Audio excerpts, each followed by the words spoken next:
نحمده ونصلي على رسوله الكريم اما بعد فاعوذ باللہ من الشیطان الرجیم بسم اللہ الرحمن الرحیم۔ حضرت محمد صلی اللہ علیہ وسلم نے فرمایا کہ نماز فجر کے بعد یہ 3 آیات ضرور پڑھا کرو، 70,000 فرشتے ان کے لیے دعائے رحمت کرتے ہیں۔ یہ آیت کریمہ پڑھنے سے شیطان سے بچاؤ، دشمن سے بچاؤ، تنگ دستی سے بچاؤ، قبر کے عذاب سے بچاؤ، حتیٰ کہ محشر کے تمام عذاب سے بچاؤ کا سبب بنتی ہے۔ 1400 سال پہلے قرآن پاک آپ صلی اللہ علیہ وسلم پر نازل ہوا تھا اور اللہ پاک نے ان کلمات کا ذکر قرآن کریم میں کئی مرتبہ ارشاد فرمایا ہے کہ کوئی انسان اگر یہ 3 کلمات پڑھ لے تو 70,000 فرشتے ان کے لیے دعائے رحمت اور مغفرت کرتے ہیں اور ان کی حاجات کی منظوری تک اللہ سے گریہ زاری سے دعائیں مانگتے رہتے ہیں۔ اور ان کلمات کا تذکرہ حضور اقدس صلی اللہ علیہ وسلم نے کچھ اس طرح فرمایا۔ آپ صلی اللہ علیہ وسلم کی خدمت اقدس میں ایک صحابی نے عرض کی، یا رسول اللہ صلی اللہ علیہ وسلم، کوئی ایسی نصیحت تجویز فرما دیجئے کہ دشمن کے شر سے بچاؤ، شیطان کے شر سے بچاؤ، جہنم کے شر سے بچاؤ، پل صراط کے شر سے بچاؤ، قبر کے عذاب سے بچاؤ، حتیٰ کہ محشر کے روز تمام تر عذاب سے بچاؤ اور رزق کی تنگی سے بچاؤ، تمام مشکلات دینی اور دنیاوی سے بچنا مقصود ہو، کوئی ایسی تجویز فرما دیجئے۔ آپ صلی اللہ علیہ وسلم نے انہیں فرمایا، تمہیں ایسی تجویز دیتا ہوں، تم نماز فجر کے بعد ان آیات کریمہ کو پڑھ لیا کرو، جو بھی تمہاری حاجات ہوں گی یہ آیات کریمہ اللہ سے فریاد کرتی رہیں گی جب تک پڑھنے والے کی حاجات پوری نہ ہو جائیں۔ نماز فجر کے بعد یہ 3 آیات مبارکہ پڑھ لیں۔ رسول علیہ السلام فرماتے ہیں 70,000 فرشتے شام تک دعائے رحمت اور مغفرت کرتے ہیں۔ جو شخص ہر صبح نماز کے بعد یہ 3 آیات پڑھ لے گا۔ محترم ناظرین، قرآن مجید اللہ کا آخری کلام ہے جو نبی کریم صلی اللہ علیہ وسلم پر نازل ہوا اور دوسری آسمانی کتابوں کی طرح اس میں کوئی تحریف بھی نہیں ہے۔ ہمارا ایمان ہے کہ آج بھی اسی صورت میں ہمارے پاس موجود ہے جیسے 1400 سال پہلے رسول اکرم صلی اللہ علیہ وسلم پر نازل ہوا تھا، اور اس میں ایک بھی زبر زیر کی تبدیلی بھی نہیں کی گئی، کیونکہ اس کا حفاظت کا ذمہ خود اللہ نے لیا ہے۔ اللہ رب العزت ارشاد فرماتے ہیں، ہم نے یہ ذکر کے لیے قرآن مجید نازل کیا ہے اور ہم ہی اس کی حفاظت کرنے والے ہیں۔ اللہ تعالیٰ نے انسان کو اپنی بندگی کے لیے اس دنیا میں بھیجا ہے تاکہ اپنے شکر گزار اور ناشکر بندوں کا امتحان لے سکیں۔ اللہ نے انسان کی رہنمائی کے لیے رسول بھیجے اور ان کے ساتھ معجزات بھی اتارے، لیکن پچھلی قوموں نے ان سے روگردانی کی اور اللہ کے عذاب کو دعوت دی۔ اللہ تعالیٰ نے حضرت محمد مصطفیٰ صلی اللہ علیہ وسلم کو عرب کی سرزمین پر اپنا آخری نبی بنا کر بھیجا اور قرآن کو جبرائیل امین علیہ السلام کے ذریعے رسول اکرم صلی اللہ علیہ وسلم پر معجزے کی صورت میں نازل فرمایا۔ بھائیوں اور بہنوں، اس کی بے شمار صفات ہیں جن میں سے ایک شفا بھی ہے۔ اللہ تعالیٰ نے خود قرآن مجید کو شفا قرار دیا ہے۔ یہ قرآن جو ہم نازل کر رہے ہیں مومنوں کے لیے تو سراسر شفا ہے اور رحمت ہے، اور ظالموں کا تو اس سے نقصان ہی بڑھتا ہے۔ اللہ تعالیٰ فرماتے ہیں یہ تو ایمان والوں کے لیے ہی بیت الشفا ہے۔ قرآن پاک ایمان والوں کی شفا کا باعث ہے اور کفار اسے نہیں سمجھ سکتے۔ اللہ کی رحمت بہت وسیع ہے اور ہر شخص اس کو اپنی ظرف اور ہمت کے مطابق حاصل کرتا ہے۔ اللہ تعالیٰ کی رحمت کو تمام سمندروں کی گہرائی میں لا کر ڈالا جائے تو بھی اس کی وسعت اور گہرائی ختم نہیں ہو سکتی۔ یہ حاصل کرنے والے پر منحصر ہے کہ وہ اسے کتنا اور کیسے حاصل کر سکتا ہے۔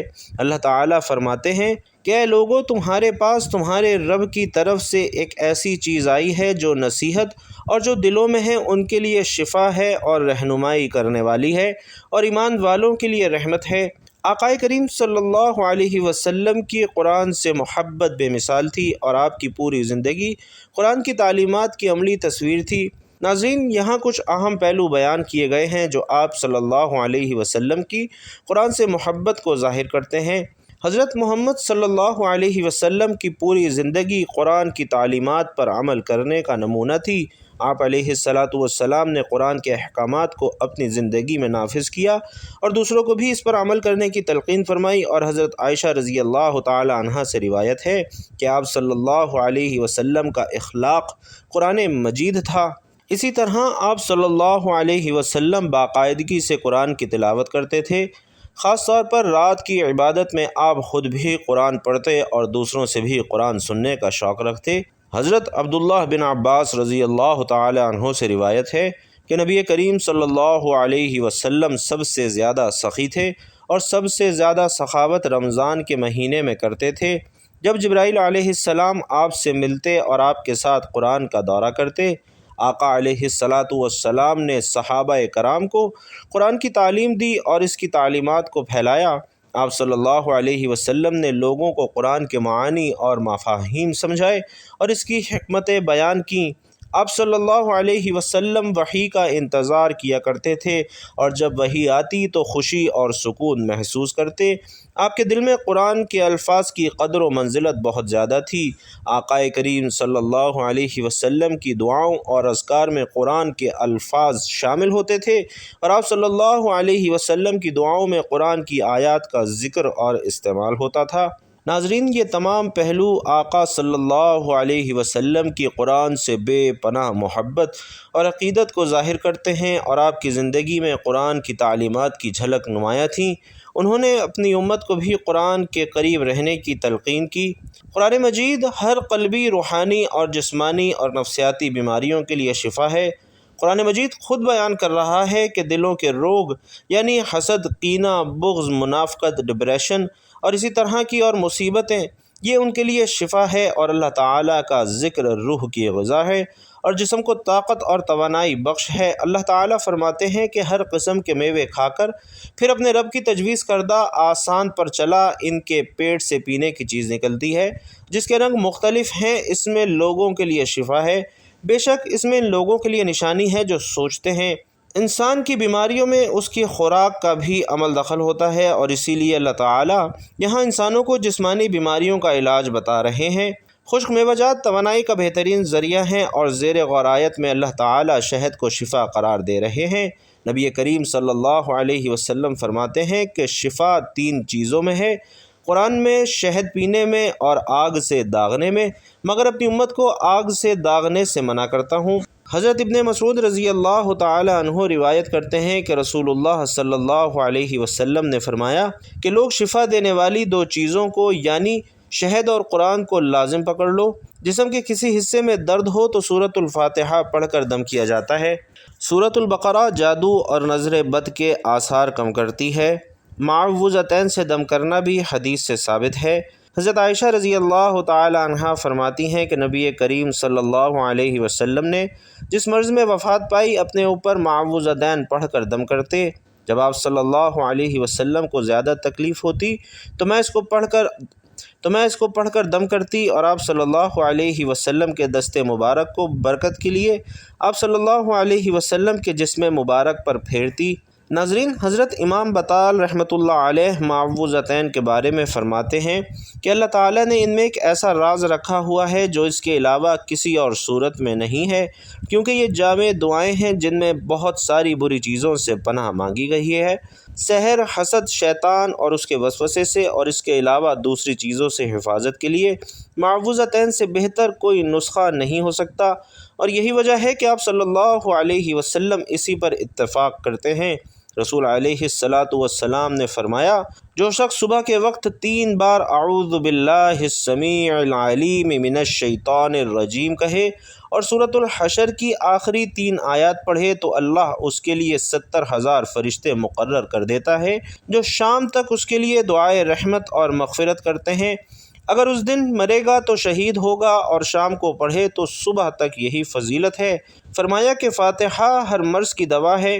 اس صورت کا ایک نام فاتحہ اور ایک نام سورۃ الشفا ہے، اس لیے کہ یہ ہر مرض کے لیے شفا ہے، اور بزرگ فرماتے ہیں کہ فجر کی سنتوں اور فرض کے درمیان 40 بار سورۃ الفاتحہ پڑھ کر مریض پر دم کرنے سے آرام ہو جاتا ہے اور آنکھ کا درد بہت جلد ٹھیک ہو جاتا ہے۔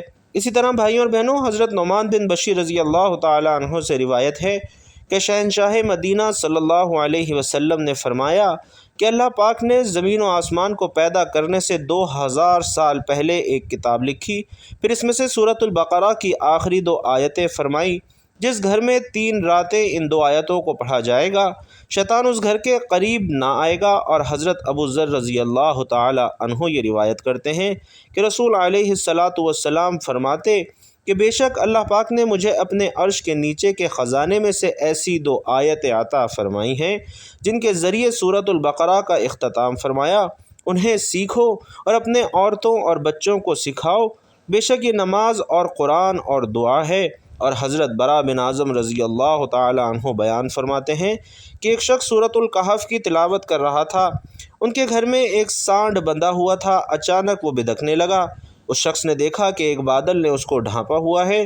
اس شخص نے حضور صلی اللہ علیہ وسلم سے اس واقعے کا ذکر کیا تو آپ صلی اللہ علیہ وسلم نے فرمایا، یہ فلاں تلاوت کیا کرو کہ یہ سکینہ ہے جو تلاوت قرآن کے وقت نازل ہوتا ہے۔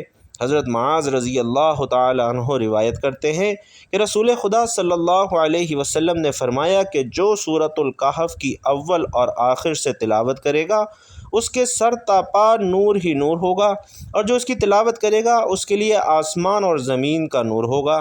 اسی طرح حضرت ابو سعید خدری رضی اللہ تعالی عنہ سے روایت ہے کہ مدینہ کے تاجدار حضرت محمد صلی اللہ علیہ وسلم نے ارشاد فرمایا کہ جو جمعے کے دن سورۃ الکہف پڑھے اس کے لیے 2 جمعوں کے درمیان ایک نور روشن کر دیا جاتا ہے، اور ایک روایت میں ہے جو شب جمعہ کو پڑھے اس کے اور بیت العتیق یعنی کعبۃ اللہ شریف کے درمیان ایک نور روشن کر دیا جاتا ہے۔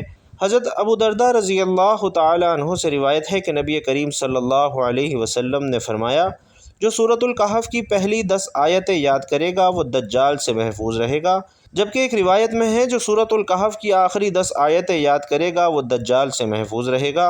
اور حضور صلی اللہ علیہ وسلم نے فرمایا جو کسی رات میں سورۃ الدخان پڑھے گا وہ صبح ہونے تک 70,000 فرشتے اس کے لیے دعائے مغفرت کرتے رہتے ہیں۔ اور رسول خدا صلی اللہ علیہ وسلم فرماتے ہیں جو جمعے کے دن یا رات میں سورۃ الدخان پڑھے گا اللہ پاک جنت میں اس کے لیے گھر بنائے گا۔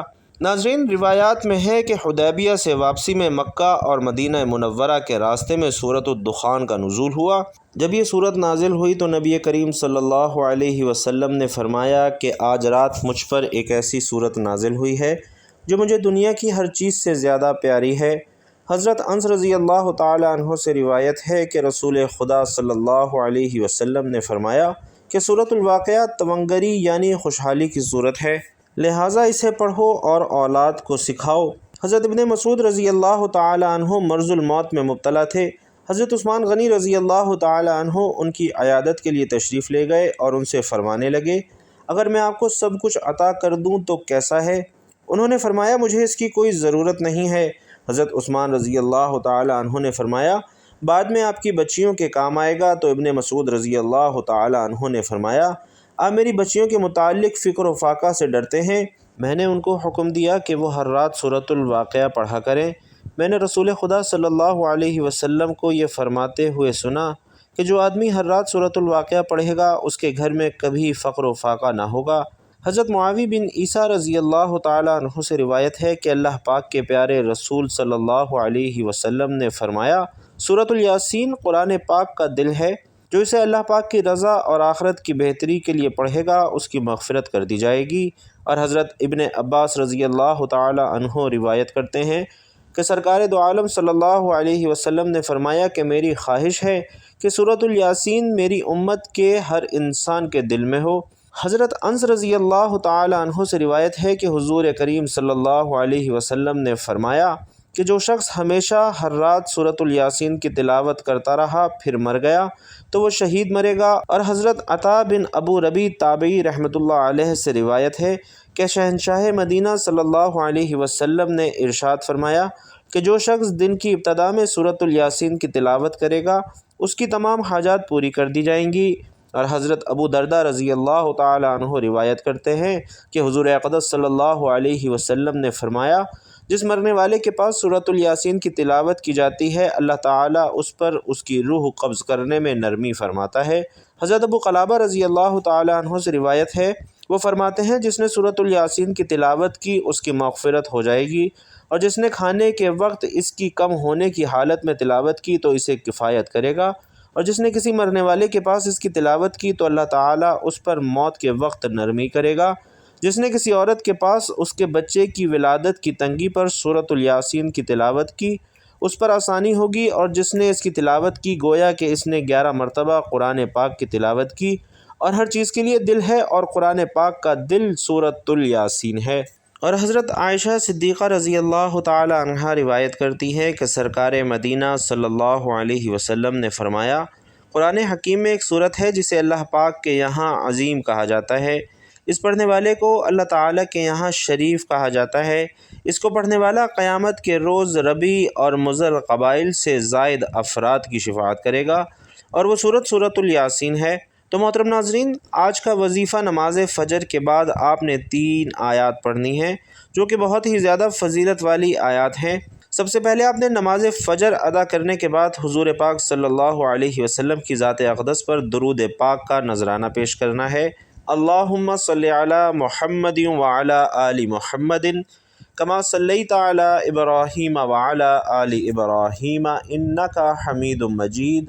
اللہم بارک علی محمد وعلی آل محمد کما بارکت علی ابراہیم وعلی آل ابراہیم انک حمید مجید۔ اور بھائیوں اور بہنوں، یاد رکھیے کہ درود شریف آپ کوئی سا بھی پڑھ سکتے ہیں۔ آپ چاہیں تو آسان اور مختصر سا درود صلی اللہ علیہ وآلہ وسلم پڑھ لیں، یا پھر صلی اللہ علی محمد پڑھ لیں۔ سب سے بہتر یہی ہے کہ آپ نماز والا درود یعنی درود ابراہیمی جو ابھی میں نے پڑھا ہے وہی پڑھیں، کیونکہ اس درود کی فضیلت سب سے زیادہ ہے، اور پیارے آقا صلی اللہ علیہ وسلم بھی تمام درودوں میں درود ابراہیمی کو ہی سب سے زیادہ پسند فرماتے تھے۔ تو درود پاک پڑھنے کے بعد آپ نے سورۃ الحشر کی آخری 3 آیات پڑھنی ہیں۔ یاد رکھیے سورۃ الحشر کی آخری 3 آیات آپ کہیں سے دیکھ کر بھی پڑھ سکتے ہیں۔ ایک مرتبہ میں بھی تلاوت کرتا ہوں تاکہ آپ لوگ سن لیں۔ هو اللہ الذی لا الہ الا هو عالم الغیب والشہادۃ هو الرحمن الرحیم هو اللہ الذی لا الہ الا هو الملک القدوس السلام المؤمن المہیمن العزیز الجبار المتکبر سبحان اللہ عما یشرکون هو اللہ الخالق البارئ المصور له الاسماء الحسنى یسبح له ما فی السماوات والارض وهو العزیز الحکیم۔ سورۃ الحشر کی آخری 3 آیات آپ نے 21 مرتبہ پڑھنی ہیں، اور اس کے بعد 1 مرتبہ سورۃ الیاسین پڑھنی ہے، اور آخر میں پھر وہی درود پاک پڑھنا ہے جو آپ نے شروع میں پڑھا تھا۔ ترمذی میں حضرت معقل بن یسار رضی اللہ تعالی عنہ روایت کرتے ہیں کہ رسول اللہ صلی اللہ علیہ وسلم نے فرمایا کہ جو صبح کے وقت 3 مرتبہ اعوذ باللہ السمیع العلیم من الشیطان الرجیم اور اس کے بعد 3 مرتبہ سورۃ الحشر کی یہی آخری 3 آیتیں پڑھ لے تو اللہ تعالیٰ 70,000 فرشتے مقرر فرما دیتے ہیں جو شام تک اس کے لیے رحمت کی دعائیں کرتے رہتے ہیں۔ اگر اس دن وہ مر گیا تو شہادت کی موت حاصل ہوگی۔ اللہ رب العزت سے دعا ہے کہ میرا سنانا اور آپ کا سننا اپنی بارگاہ میں قبول و منظور فرمائے، جو مانگا وہ بھی عطا فرمائے، اور جو نہیں مانگ سکے وہ بن مانگے عطا فرمائے۔